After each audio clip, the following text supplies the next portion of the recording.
Hi everyone, welcome to iBeat Cash और स्वागत है आपका एक और एपिसोड में जिसका नाम है चार्ट ऑफ द वीक।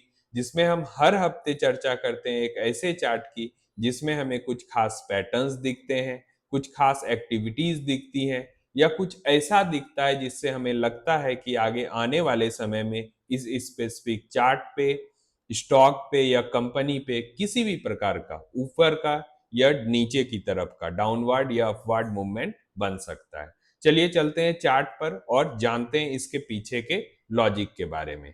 आपके सामने जो चार्ट खुला है वो है एमपीएस लिमिटेड का। सबसे पहले जानते हैं कि एमपीएस लिमिटेड काम क्या करती है। तो MPS limited B to B business में है। बी टू बी बिजनेस का मतलब क्या होता है? Business to business. और एक कॉन्सेप्ट क्या होता है? Business to customer.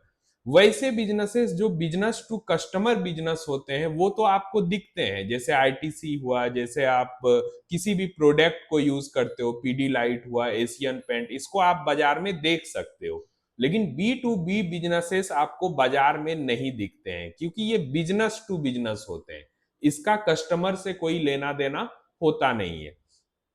और अब आपके मन में एक सवाल उठ रहा होगा कि क्या बी टू बी बिजनेसेस ज्यादा प्रॉफिटेबल होते हैं compared to B to C businesses?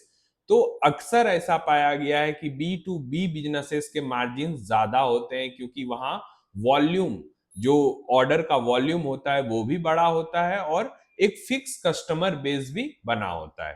तो चलिए जानते हैं एमपीएस किस फील्ड में बी टू बी बिजनेस करती है। तो एमपीएस एजुकेशन सेक्टर में B to B business provide करती है। अब आप सोच रहे होंगे कि एजुकेशन सेक्टर में कौन से सेक्टर में? तो आए दिन आप देख रहे होंगे चीजें ऑनलाइन प्लेटफॉर्म पे शिफ्ट हो रही है।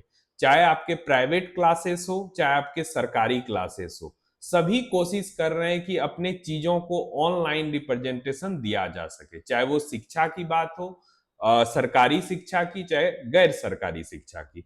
अब जितने तरह के आप क्लासेस देख रहे हो, आप अपने बच्चों के लिए आईआईटी के प्रिपरेशन को देख रहे हो, मेडिकल के प्रिपरेशन को देख रहे हो, हर जगह ऑनलाइन प्लेटफॉर्म से क्लासेस चल रही हैं। तो इतना बड़ा जो इंफ्रास्ट्रक्चर ऑनलाइन क्लासेस का है उसको कैटर करने के लिए एमपीएस काम करती है, यानी बैक ऑफिसेस के लिए।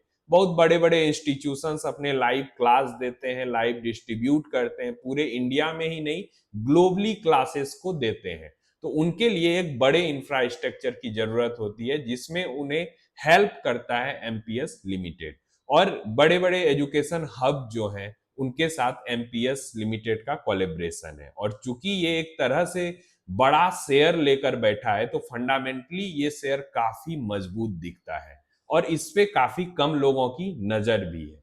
अब आते हैं जहां से ईज ऑफ बाइंग का कॉन्सेप्ट भी इस पर लागू होता है। अब आते हैं इसके चार्ट पर। चार्ट पर हमें क्या खास दिखा? तो चार्ट पे जब आप एमपीएस को अभी देखोगे तो ये आपको एक रेंज में ट्रेड करता दिखेगा। यहां हमने सिमेट्रिकल ट्रायंगल जैसा एक आकृति बनाया है जहां दो बार से देखा गया है कि नीचे सपोर्ट लेकर ये ऊपर जा रहा है और एक रेसिस्टेंस एरिया जो 2896 के आसपास, यानी आप 2900 बोल सकते हो, उसके आसपास बना है जहां से ये शेयर ऊपर नहीं जा पा रहा है। अब हमें क्या करना है इस समय पे? हमें इस समय पे ये करना है कि सपोर्ट और रेसिस्टेंस दोनों चीजों पर अच्छे से ध्यान देना है। अगर ये सपोर्ट तोड़ता है नीचे तो हमें किसी भी तरह का पोजीशन नहीं बनाना है। लेकिन अगर ये इसी प्राइस से ऊपर की तरफ जाता है और रेसिस्टेंस को ब्रेक करता है, यानी 2900 के लेवल को ब्रेक करता है, तो ये शेयर हमारे लिए काफी अच्छा ट्रेड बनेगा। अब हमें करना क्या है इसमें? तो जब भी ये शेयर 2900 के ऊपर क्लोज दे तो हमारी नजर इस पे होनी चाहिए, क्योंकि अगर हम किसी भी स्टॉक को ब्रेकआउट देने से पहले अपने वॉच लिस्ट में शामिल करते हैं तो हमारे पास एक अच्छा अपॉर्चुनिटी होता है कि जब भी समय आए तो हम उसमें कैरी ऑन कर सकें, आगे उसको खरीद सकें ताकि एक बड़ा मुनाफा बनाया जा सके। अब आते हैं कि एमपीएस हमें किस तरह से दिखता है शॉर्ट टर्म और लॉन्ग टर्म में। अगर एमपीएस को देखें तो जिस वैल्यूएशन पे ये अवेलेबल है तो हम इसे लॉन्ग टर्म के लिए भी कैरी ऑन कर सकते हैं, और किसी को अगर शॉर्ट टर्म के लिए प्ले करना है तो वो इस ब्रेकआउट पर इसे एकोमुलेट कर सकता है। हमेशा की तरह एक डिस्क्लेमर, अगर एमपीएस में आपको किसी भी तरह का ट्रेडिंग या इन्वेस्टिंग बेट बनाना हो तो अपने फाइनेंशियल एडवाइजर की राय जरूर ले लें। मिलते हैं इसी तरह के इंफॉर्मेटिव और इंटरेस्टिंग चार्ट को लेके चार्ट ऑफ द वीक में, तब तक के लिए सारे लोगों को